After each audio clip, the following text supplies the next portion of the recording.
รื่องเฮาใส่ตอนเฮายังเป็นเหมือนที่ตอนเรายังเป็นคือเหมือนที่เฮาเป็นเลยทุกคนตอนยังเป็นเขาก็ใส่เมื่อบ่ว่าผ้าบ่มีดบ่สร้างก็ตามแต่เราทุกสิ่งทุกอย่างที่เฮามีผู้ตายก็ต้องมีคือกันทุกคนแต่เป็นเสือถือโบราณทุกคนเลยโอ้ตอนนี้ก็เสร็จแล้วทุกคนเลยเรียบร้อยเลยเนาะโอ้เขาจะทรงสการเลยแบบนี้แหละทุกคนนะเหตุประเพณีที่12ของ14ของบ้านเฮาคันว่าคนตาย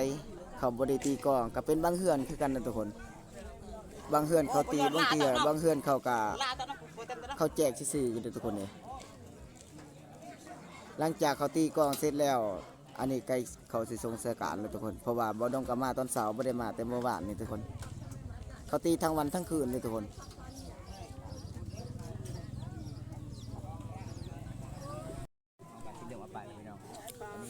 นี่แหละทุกคนครับขั้นตอนสุดท้ายที่มาหลังจากเขาตีกลองแล้วก็มี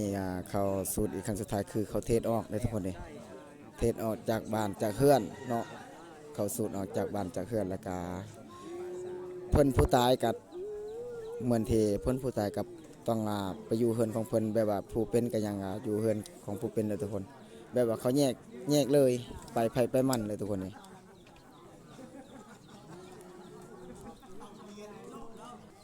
ตอนนี้เขาก็สิเริ่มไปละพี่น้องแม่นเจ้าก็สิตัดนี่เลยถ้าบ่ตัดก็บ่ได้ทุกคนเด้เขาตัดออกแต่เขาออกเลยเนาะตัดออกเวลาเฮาก็สิออกคนที่เสียชีวิตพี่น้องออกจากเรือนจักสานไปอยู่ป่าอยู่ดงต้องตัดบ่เนี่ยต้องตัดแบบนี้ถ้าบ่ตัดก็บ่ได้ตัด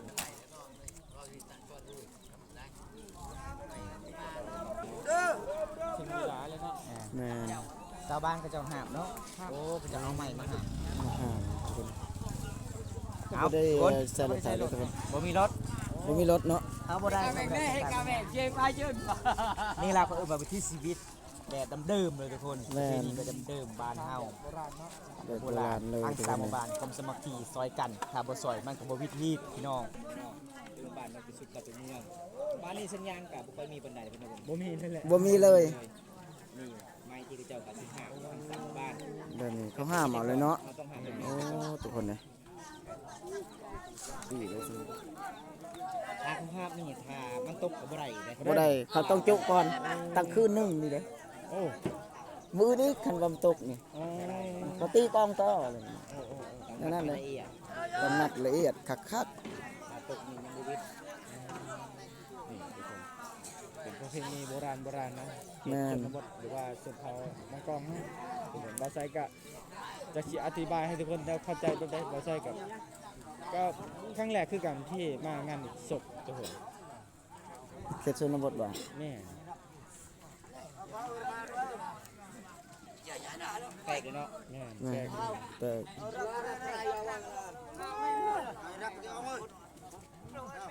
บวกกระแปนกันไง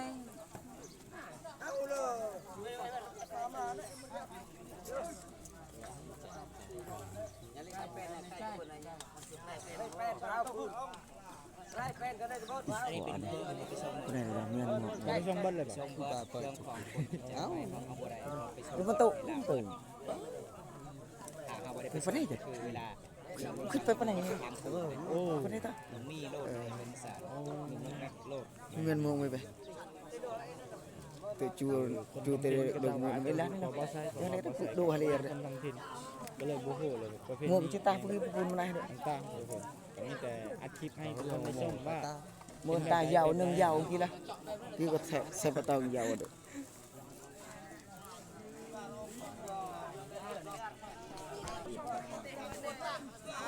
เขามัดขัดเห็นบ่เวลาเขามัดต้องให้มัดให้แน่นคันบ่แน่นก็บ่ได้บ่เขาเผื่อไว้เด้อเผื่อมันสิหลุดหรือว่ามันสิขาดเขาต้องวายมามัด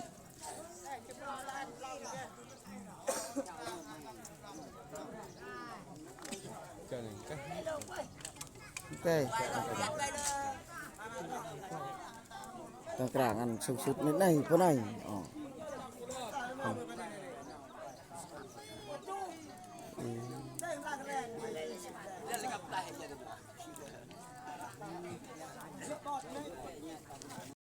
เป็นเผาที่ใส่อีลีเนาะ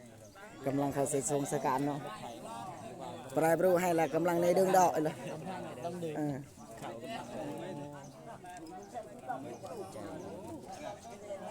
เวลาเขาชงสการขึ้นนี่ก็จะไม่ได้ใส่หลบตัวผมก็จะหาเอา เพราะว่าบุมีรถเนาะบุมีรถคันถ้ามีรถเขาก็ต้องใส่รถไถเรื่องนั้นเลย โบราณอีหลีตัวนี้ แม่น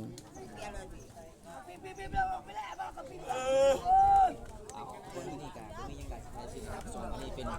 มือสุดท้ายทุกคนเป็นมือสุดท้ายที่สำคัญเจ้ากาดีใจหลายพี่น้องบักขับคิดเลยพี่น้องว่าช่วงนี้เจ้าที่เรียกเป็นการหาทางให้ทางเชื่อมกันเลยที่สร้างหมู่บ้านจากไปกันเลยเจ้าต้องมาเมื่อทุกคนช่องวันช่องคืนพี่น้องวันนี้ก็เป็นมือสุดท้ายทุกคนเจ้ากาต้องไปกินที่ป่าสาอันนี้ก็เจ้ากาสิเกี่ยวมาไปเลยพี่น้องสีหน้าแบบนี้เลยทุกคนเลย โอ้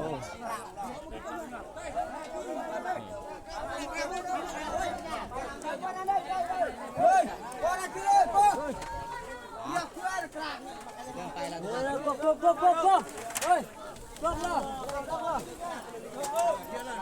ไปแล้วทุกคนตอนนี้ก็ไปแล้วไปสงสการป้าคนบักหลายๆเนาะทุกคนเลย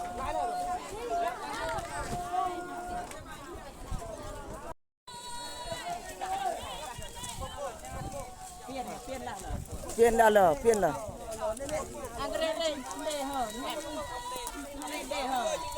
เร่เหรอ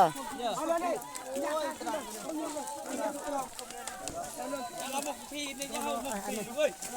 เชื่อเลยพงเรามาเชื่อช่วยเลยนี่โก้นี่เพื่อนเลยเวลาปีนี้ปัญหาต้องไปช่วยกันพี่น้องทั้งสามหมู่บ้านเลย กล่องทุกคน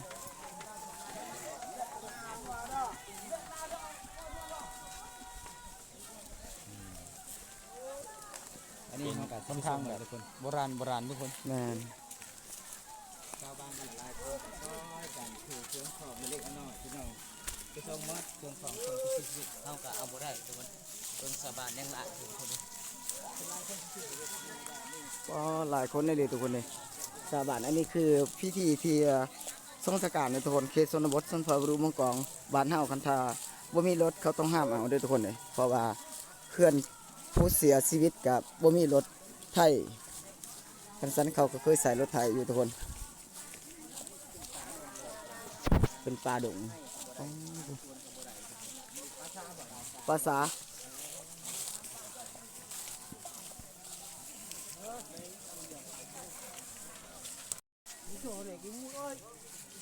ตัวต้มเนี่ยบ่nhẹ nằm dương xa cái ta vì lệ là เบิ่งเลย vì lệ cái tiệt vì tợ sổ đổi cái chuyện tiếng mung เดี๋ยวนะในตัวกันเลยตัวนี้ก็ได้ในวงกันเลยเมื่อในวงนี่ vùng này mà hay đó ช่องเป็นตัวนั้นเองตัวนั้นเองเมื่อเอา có tổ lùng hồi nổi tụi con khám hồi nổi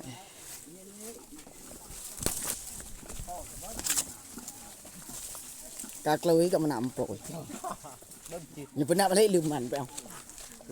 chơi mà nằm nó có lấy lùm mặn chưa phải cứ bồ một đại nhạc đi nọ tụi con đâyไปตะวันนี่มาเด่น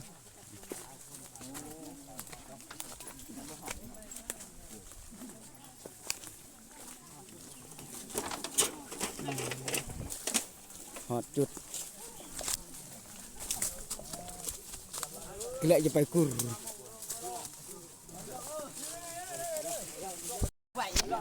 นี่แหละทุกคนแบบว่าคันหาไปส่งสการแบบนี้คันว่าบ่ได้หาคืนก็บ่ได้ทุกคนเป็นพิธีของเขตชนบทชนเผ่าบรูเมืองกองเนาะแม่นคันถ้าเฮาบ่เฮ็ดแบบนี้มันก็เป็นไปบ่ได้เฮาบ่ได้ไปส่งสการคันเฮาบ่ได้เฮ็ดแบบนี้นะบ่ได้ไปนํเขาเครื่องเพิ่นได้ทุกคนได้แบบว่าแม่นอย่างที่เขาได้เนาะอยู่ในบ้านอยู่ในเฮือนของเพิ่นเนาะเรื่องเงินเรื่องคำกับเขามาปะมองนี่หมดเลยทุกคนเลยมันแบบเสื้อถือโบราณเนาะเสื้อถือของคนเฮามันเป็นแบบนี้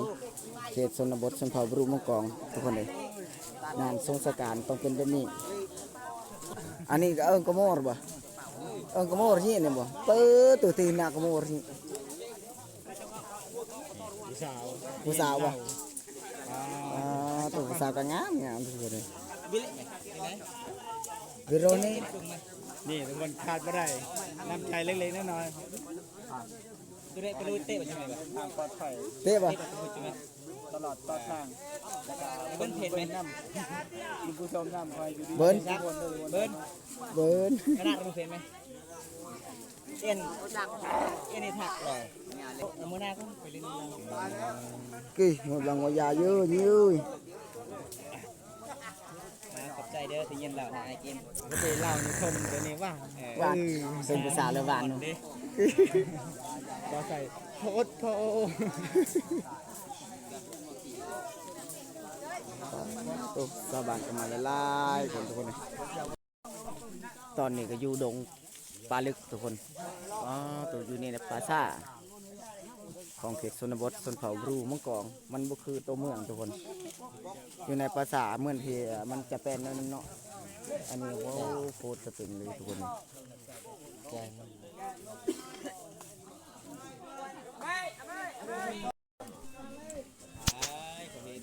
ทายเลยดิเฮามานั่ง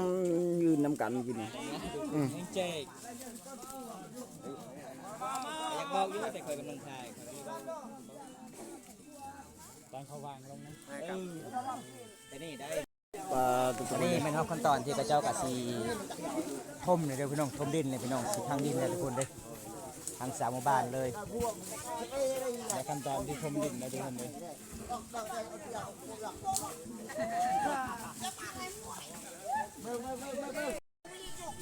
เขตชนบทส่วนหลายเขาพังเบิดเขาไม่ได้จุด